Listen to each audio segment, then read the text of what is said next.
Hi hello வணக்கம் and welcome to my YouTube channel slides factory. நான் உங்கள் வெங்கட். இன்றைக்கி ஒரு குக்கரி ரெசிபியோடு தான் உங்களை சந்திக்க வந்திருக்கேன். இன்றைக்கி நான் உங்களுக்கு பண்ணி காட்ட போகிறது திரட்டுப்பால். வீட்டில் காய்ச்சின திரட்டுப்பால், ஆனால் ஆவின் கடையில் இருக்கிற மாதிரி கலர்ஃபுல்லாக வரும். அந்த கலர்ஃபுல்லாக வரத்துக்கு ஒரு சீக்ரெட் இருக்குது. அந்த சீக்ரெட் என்னன்னு நான் சொல்கிறேன். ஸோ அதை பேஸ் பண்ணி நல்லா டெக்ஸ்டர்டாக நல்ல திரட்டுப்பால் கரெக்டான சுகர் போட்டு எப்படி நம்ம வீட்டிலேயே செய்கிறதுன்னு பார்க்கலாம். வாங்க வீடியோக்குள்ளே போகலாம். இதுக்கு தேவையான பொருட்கள் என்னென்னு பார்க்கலாம். ஒரு ஆல்மோஸ்ட் ஒரு 2 லிட்டர் மில்க் எடுத்து வச்சுருக்கேன். 1 800 பால் எடுத்திருக்கேன். அதாவது 200 மில்லி கம்மி 2 லிட்டருக்கு. இந்த டம்ளரால் தான் அளக்கிற பார்த்துக்கோங்க. இது வந்து 300 டம்ளர், 300 ml பிடிக்கும். 1 2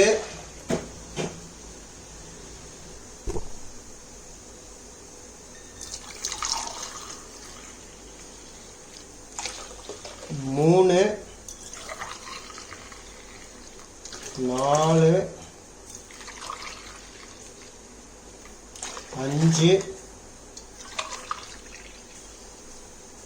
6 டம்ளர் 6 டம்ளர் பால் எடுத்திருக்கேன். இந்த டம்ளரால 3/4 டம்ளர் சுகர் போடணும்.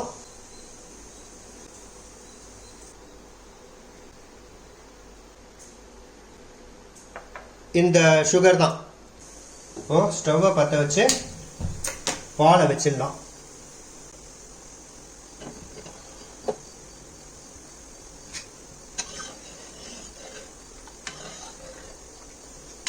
இதை பாட்டுக்கு வச்சுட்டு ஸ்லிம்மில் வச்சுட்டு வேலையை பார்க்க போயிடுவாங்க. அது என்ன ஆகும் அப்படின்னா மேலே மட்டும் இப்படி ஆடை படிஞ்சிருக்கும். நீங்கள் இதை இப்படி கலக்கிக்கிட்டே இருந்தீங்க அப்படின்னா, ஏன்னா அந்த மேலே படிக்கிற ஆடை வந்து அதுக்கப்புறம் எப்போவுமே அது வந்து திரட்டு பாலோட பிளெண்ட் ஆகவே ஆகாது. அதுமாரி ஆடை படிய விடாமல் நீங்கள் கலக்கிக்கிட்டே இருந்தீங்கன்னா அது ஈவனாக அந்த பால் சுண்டும். மேலே மட்டும் ஃபுல்லாக ஆடை படிஞ்சிரும். டிவியில் சீரியல் பார்த்துட்டு வந்து ஒரு 10 நிமிஷம் கழிச்சு மேலே படிஞ்ச ஆடை எல்லாத்தையும் அப்படியே திரட்டி இது பாலோட கலந்துருவாங்க.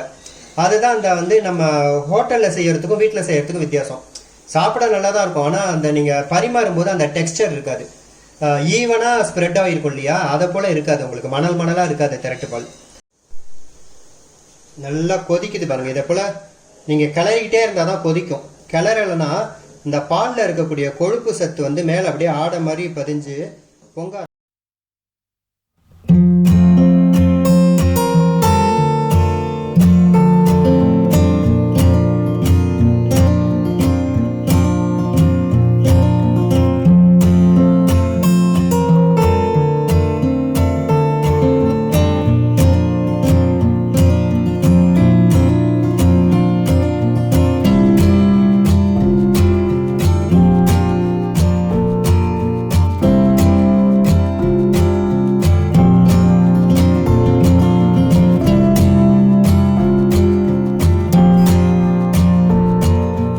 பால் வந்து கொதிச்சு வத்தி வந்துடுச்சு. நம்ம வந்து இவ்வளோ தூரம் வச்சுருந்தோம், இந்த விளிம்பு வரைக்கும் பால் வச்சுருந்தோம். அது அப்படியே பாதியாக வத்திடுச்சு. இன்னும் கொஞ்ச நேரம் இது ஆகணும். இது இன்னும் கொஞ்சம் வத்தினதுக்கு அப்புறம் தான் சுகர் சேர்க்கணும். இப்போ சேர்க்கக்கூடாது.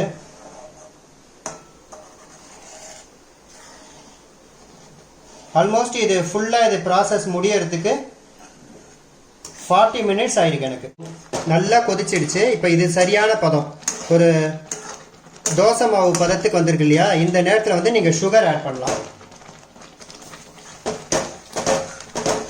சுகர் ஆட் பண்ணிட்டு கலக்கிட்டே இருங்க. ஃபுல் சுகரே ஆட் பண்ணாதீங்க, கொஞ்சம் வச்சிருங்க.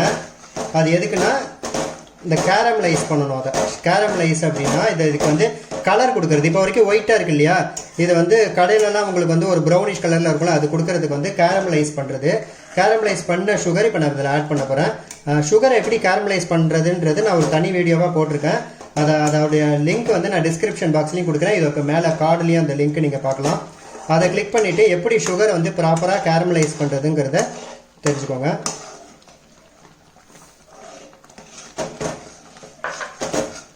இப்போ சர்க்கரை போட்டு கலந்துக்கிட்டே இருந்துட்டு இப்போ அந்த கேரமலைஸ்டு சுகர் இதுதான். அது வந்து கேரமலைஸ்டு சுகர், அதாவது கலர், நல்ல கலர் கொடுக்கும். இந்த சுகரை வந்து இதில் ஆட் பண்ணுங்க. நல்லா சாக்லேட் ப்ரௌனில் இருக்கும். ரொம்ப ஆட் பண்ண வேண்டாம், ஓரளவு நீங்கள் ஆட் பண்ணாலே போதும். இதை கலந்து விட விட அந்த கலர் அதில் ஏறிடும்.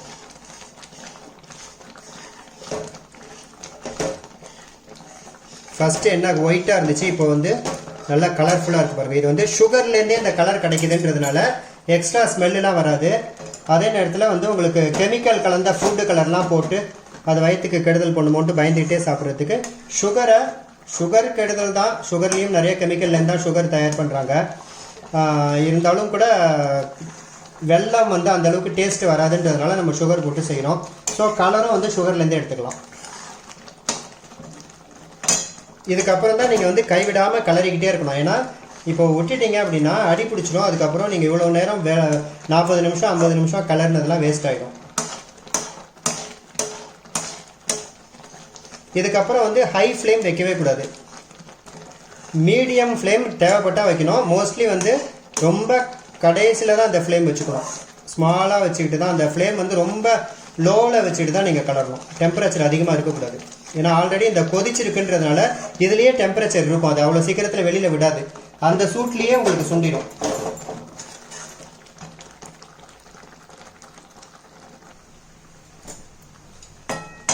நல்லா கொதிச்சு பதமாக வந்துடுச்சு. இதுக்கு மேலே கிளறிக்கிட்டே இருந்தீங்க அப்படின்னா கட்டி ஆகிடும். இது வந்து இறக்கிறதுக்கு சரியான பதம். இந்த கொஞ்சம் லிக்விடாக இருக்கு இல்லையா, இது வந்து ஆறிடுச்சுன்னா நல்லா ஸ்பூனால் எடுத்து சாப்பிட்ற அளவுக்கு வந்துடும்.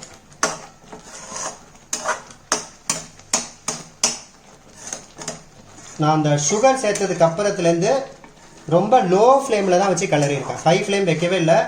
ஹை ஃப்ளேம் வச்சிங்க அப்படின்னா கிளறவே முடியாது உங்களால். ஏன்னா அது கொதிச்சு மேலெல்லாம் தெரிக்கும், சுட சுட கையிலலாம் தெரிக்கும். கரெக்டாக அல்வா பதத்துக்கு வந்துடுச்சு.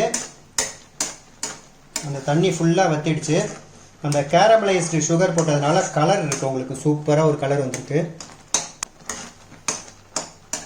இதை அப்படியே ஒரு பவுலில் ட்ரான்ஸ்ஃபர் பண்ணிடலாம். ஏன்னா இந்த சூடான பாத்திரத்துலேயே வச்சுருந்தீங்க அப்படின்னா இந்த சட்டியில் இருக்கிற சூட்லேயே அது வந்து அடியில் வந்து ஸ்மெல் வர ஆரம்பிச்சிடும். அதனால் ஒரு நார்மல் பவுலில் இதை மாற்றி வச்சிடலாம். திரட்டுப்பால்,